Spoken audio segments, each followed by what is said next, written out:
उत्तर प्रदेश के बरेली से एक ऐसी खबर आई है जिसके बारे में आपने कभी सपने में भी नहीं सोचा होगा। जी हाँ, ये धर्मांतरण गैंग हिंदुओं को अलग तरीके से टारगेट करता है। आपने बलरामपुर के छांगुर जलालुद्दीन का सुना होगा कि उसके 18 राज्यों में 600 जिलों में उसका नेटवर्क है, जहां उसने गुर्गे पाल रखे हैं जो लड़कियों को ट्रैप करते हैं, लफ्ज़ जिहाद करते हैं। आगरा वाला गैंग आपने सुना होगा। ऐसे ही भोपाल का एक मछली गैंग है जो बाकायदा ड्रग दे के लड़कियों को ट्रैप करता है, उनको लफ्ज़ जिहाद में ट्रैप करता है, उसके बाद उनको कन्वर्ट करता है। ये बरेली वाला गैंग अलग तरीके से काम करता है। बरेली का जो गैंग है, उसका जो माफिया है, मेन है, उसका नाम है अब्दुल मजीद। 13 राज्यों में 30 जिलों में 13 राज्यों के 30 जिलों में इसका नेटवर्क चल रहा है। लेकिन ये लफ्ज़ जिहाद नहीं कराता, ये निकाह जिहाद कराता है। और इसमें नाई भी शामिल है, दर्जी भी शामिल है, इलेक्ट्रीशियन भी शामिल है, प्लम्बर भी शामिल है। नाई क्या काम करते हैं? जो उनके यहाँ सेविंग वेविंग कराने आता, बाल कटाने आता, जो उसमें यंग लोग होते हैं उनसे बातचीत करते थे, हाँ जी शादी हुई कि नहीं हुई। और जैसे ही पता चला शादी नहीं हुई, वैसे ही उन बच्चों को, उन लड़कों को, उन युवाओं को वो सीधे सीधे इस अब्दुल नज़ीर से मिलवा दिया करते थे। उसमें दर्जी भी शामिल थे।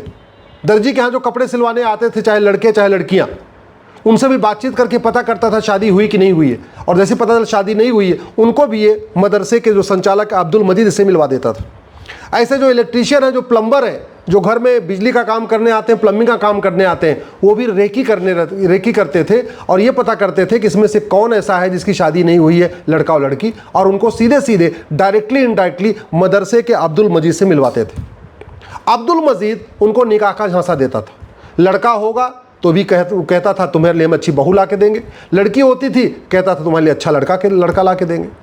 तो यहाँ पे डबल खेल चल रहा था, डबल खेल चल रहा था। लड़कों को भी ट्रैप किया जा रहा था, लड़कियों को भी ट्रैप किया जा रहा था। लेकिन जो इसमें खबर आई है, ये अब्दुल मजीद ज़्यादातर लड़कों को ट्रैप कर रहा था, और ख़ास तौर पे जो नौकरी पेशा लड़के हैं।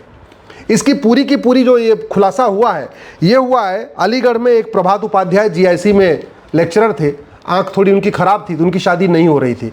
उनका ट्रांसफ़र हो गया बरेली में, बरेली के GIC में। और जब वहाँ गए और जैसे ही इस पूरे गैंग को खबर लगी, उन्होंने एक लड़की को इस प्रभात उपाध्याय के पीछे लगा दिया और धीरे धीरे दोस्ती हो गई। बाद प्रभात उपाध्याय कन्वर्ट हो गए।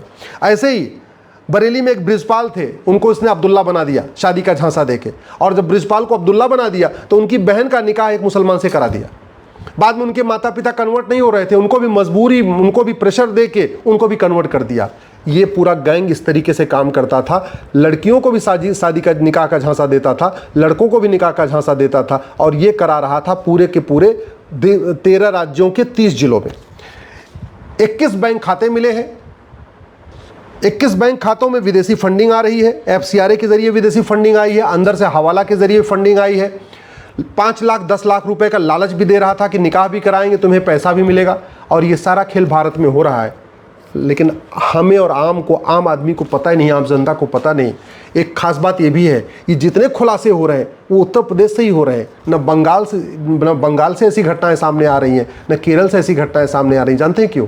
क्योंकि यहाँ योगी बाबा जी ने पुलिस को बहुत सख्त इंस्ट्रक्शन दिया हुआ है कि धर्मांतरण को रोको। बाकी राज्यों में सब अपना वही वोट आरोप प्रत्यारोप, नूरा कुश्ती, बतौलेबाजी चल रही है, इसलिए बाकी राज्यों में ऐसी खबरें नहीं आ रही हैं। एक बात मैं फिर से कह रहा हूँ, भारत के हर जिले में छांगुर जलालुद्दीन है, अब्दुल मजीद भी है। भारत के हर जिले में मछली गैंग भी है। हर जिले में धर्मांतरण भी हो रहा है, हर जिले में लफ्ज़ जिहाद हो रहा है, और बड़े प्लान्ड वे में हो रहा है। विदेशी फंडिंग भी आ रही है, अंदर से भी फंडिंग आ रही है। फिल्म बनाने से धर्मांतरण नहीं रुकेगा। केरल स्टोरी बनी, केरल स्टोरी ने बता तो दिया धर्मांतरण कैसे होता है, लेकिन समाधान नहीं बताया, और हमने समाधान के बारे में सोचा भी नहीं। इतनी खबरें आ रही हैं, रोज अखबार भरे पड़े हैं। ऐसा कोई अखबार नहीं जिसमें 2-4 धर्मांतरण की खबर नहीं आ रही है। इसके बावजूद न संसद में चर्चा हो रही है, न विधानसभा में चर्चा हो रही है, न टीवी पे चर्चा हो रही है। टीवी पे ज़्यादा ये चर्चा हो जाती धर्मांतरण हो गया, लेकिन धर्मांतरण रुकेगा कैसे, मूल कारण क्या है, अस्थायी समाधान क्या है, इस पर टीवी पे भी चर्चा नहीं हो रही।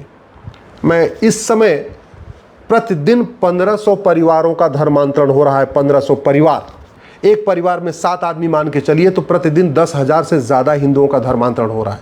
इसका मतलब साल में 40 लाख से ज़्यादा हिंदुओं का धर्मांतरण हो रहा है। दूसरा आंकड़ा आपको बता रहा हूँ, प्रतिवर्ष 5 लाख बहन बेटियां गायब हो रही हैं। 5 लाख में से लगभग 1.5 लाख मिल जाती हैं पुलिस के ढूंढने पे, 3.5 लाख का कोई अता पता नहीं चल रहा है। इसका मतलब प्रतिदिन 1000 बेटियां भी गायब हो रही हैं। इतना बड़ा खतरा है, इसके बावजूद न कोई नेता बोल रहा है, न कोई अभिनेता बोल रहा है, न कोई लेखक बोल रहा है, न कोई बुद्धिजीवी बोल रहा है, न कोई पत्रकार बोल रहा है, न कोई कलमकार बन रहा है। बस केवल और केवल तू मैं आरोप प्रत्यारोप, नूरा कुश्ती बतौरेबाजी चल रही है। समाधान मैं आपको बता रहा हूँ। भारत को बचाना है, धर्मांतरण रोकना है तो सबसे पहले मजहब के आधार पे बने नियम कानून खत्म करना पड़ेगा। मजहब के आधार पे वक्फ बोर्ड, वक्फ ट्रिब्यूनल खत्म करना पड़ेगा। मजहब के आधार पे minority affair ministry, minority commission जो चल रहा है इसको बंद करना पड़ेगा। मजहब के आधार पे स्कूल कॉलेज खत्म करना पड़ेगा। ये जो नेशनल माइनॉरिटी कमीशन एक्ट बना इसको खत्म करना पड़ेगा। मजहब के आधार पे लोन वजीफा बंद करना पड़ेगा। मुगल चले गए इसलिए मदरसा बंद करना पड़ेगा।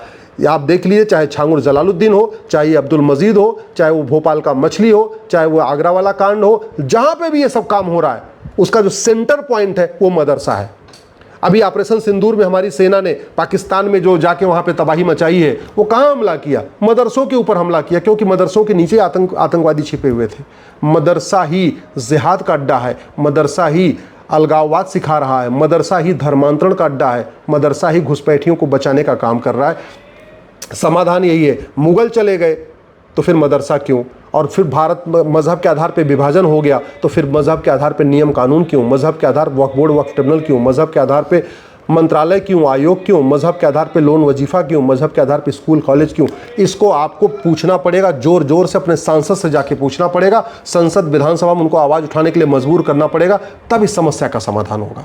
दूसरा तरीका यह है, राइट टू एजुकेशन में एक शब्द इक्वल जोड़ के इसको राइट टू इक्वल एजुकेशन कर दे। भारत में समान शिक्षा लागू करे, न मदरसा, न मिशनरी स्कूल, न मॉन्टेसरी स्कूल, न कॉन्वेंट स्कूल, कुछ नहीं। One nation one education, one nation one syllabus, one nation one education board, uniform education, यही दूसरा समाधान है अगर भारत को बचाना है। नहीं तो मैं कह रहा हूं 25 साल के बाद जो आपने कल्पना नहीं किया है वो होगा। हमारे पूर्वजों ने कल्पना नहीं किया था अफगानिस्तान से खत्म हो जाएंगे, हुए। हमारे पूर्वजों ने कल्पना नहीं किया था पाकिस्तान से खत्म हो जाए, हो गए, खत्म हो गए। हमारे पूर्वजों ने कल्पना नहीं किया बंगाल से खत्म हो जाए बांग्लादेश से, बांग्लादेश में हो गए। हमारे पूर्वजों ने कल्पना नहीं किया था कश्मीर में नरसंहार होगा, और हुआ। आप भी कल्पना नहीं कर रहे हैं कि 25 साल के बाद क्या होगा। 25 साल के बाद मैं कह रहा हूं वही होगा जो 1947 में हुआ था, अगर ये नियम कानून नहीं बदले गए। तू मैं आरोप प्रत्यारोप, नूरा कुश्ती बतौलेबाजी से कुछ नहीं होगा। अगर भारत को बचाना है तत्काल ये 2010 में जो कांग्रेस ने FCRA कानून बनाया था इसको खत्म करना पड़ेगा। अमेंडमेंट से कोई काम नहीं चलेगा, इसको 100% खत्म करना पड़ेगा। भारत को बचाना है तो ये जो हवाला की फंडिंग हो रही है जिहादियों को, मिशनरियों को, धर्मांतरण कराने वालों को, ये हवाला कानून बदलना पड़ेगा। हवाला कारोबारियों की 100% संपत्ति जब्त करने, नागरिकता खत्म करने, फांसी देने के लिए कानून बनाना पड़ेगा, तब हवाला रुकेगा। हवाला रुकेगा तब धर्मांतरण रुकेगा, तब लव जिहाद रुकेगा, तब निकाह जिहाद रुकेगा। अगर हम भारत को बचाना चाहते हैं इस ब्लैक मनी एक्ट को बदलना पड़ेगा। दुनिया के कई देशों में काला धन रखने वालों को, काले कारोबारियों को फांसी दी जाती है। ये हमारा कानून महाघटिया है, महा सड़ा हुआ है, इसको बदलना पड़ेगा, तब जाके भारत बचेगा। अगर हमें भारत को बचाना है, ये जो बेनामी लेन देन का हमने दे रखा है ना, कानून महाघटिया है, महा सड़ा हुआ है। अभी खूब बेनामी लेन देन चल रहा है, रत्ती भर बेनामी लेन देन में कमी नहीं आई है। प्रॉपर्टी को आधार से लिंक करना पड़ेगा, 100 रुपये से बड़ी नोट बंद करना पड़ेगा, 5000 रुपये से महंगे सामान का कैश लेन देन बंद करना पड़ेगा, प्रॉपर्टी को आधार से लिंक करना पड़ेगा, और बेनामी लेन देन करने वालों को आजीवन कारावास, फांसी की सज़ा का प्रावधान करना पड़ेगा। तब ये बेनामी लेन देन रुकेगा, तब भारत बचेगा। नहीं तो 25 साल के बाद जो आपने कल्पना नहीं किया वो सब होगा। अगर भारत को बचाना चाहते हैं तो जितने ये गद्दार मक्कार जो काम बच जाते हैं ना, पुलिस इनको बचा लेती है, कोर्ट से बच जाते हैं जजों को पैसा देके। समाधान यही है, प्रिवेंशन ऑफ करप्शन एक्ट को बदला जाए। दुनिया के कई देशों में भ्रष्टाचारियों की 100% संपत्ति जब्त की जाती है, नागरिकता खत्म की जाती है, उनको फांसी दी जाती है। ऐसा कानून हम क्यों नहीं बना रहे?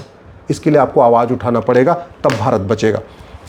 ये जो अब्दुल मजीद काम कर रहा था, इसकी एक घटना और भी आई। इसने एक बीकॉम के लड़के को बरेली में नशेड़ी बना दिया, नशा देता रहा। उसके बाद जब उसके पास जब देख लिया पूरा एडिक्ट हो गया, फिर उसको नशा देना बंद कर दिया, और मजबूरी में वो नशे के चक्कर में कन्वर्ट हो गया।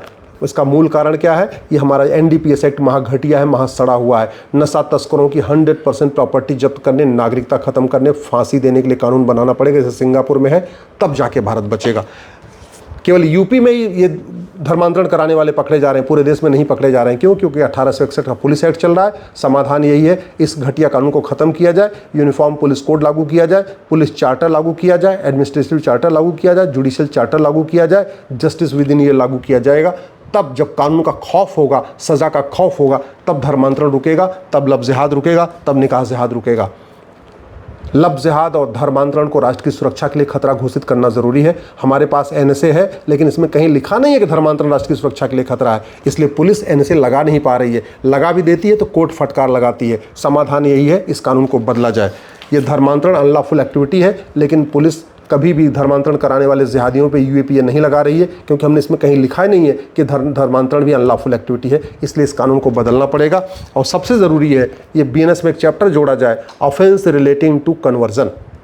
धर्मांतरण को राष्ट्र की सुरक्षा के लिए खतरा घोषित करें, धर्मांतरण को देश की एकता अखंडता के लिए खतरा घोषित करें, धर्मांतरण को हमारी संप्रभुता के लिए खतरा घोषित करें, धर्मांतरण को ऑर्गेनाइज क्राइम घोषित करें, धर्मांतरण कराने वालों का narco polygraph brain mapping test करें, उनकी 100% संपत्ति जब्त करें और 1 साल के अंदर सजा दें, तब जाके धर्मांतरण रुकेगा। और सबसे इंपॉर्टेंट, आज तक किसी धर्मांतरण कराने वाले जिहादी और मिशनरी की नागरिकता खत्म नहीं हुई। उसका मूल कारण है 1955 का महाघटिया कानून।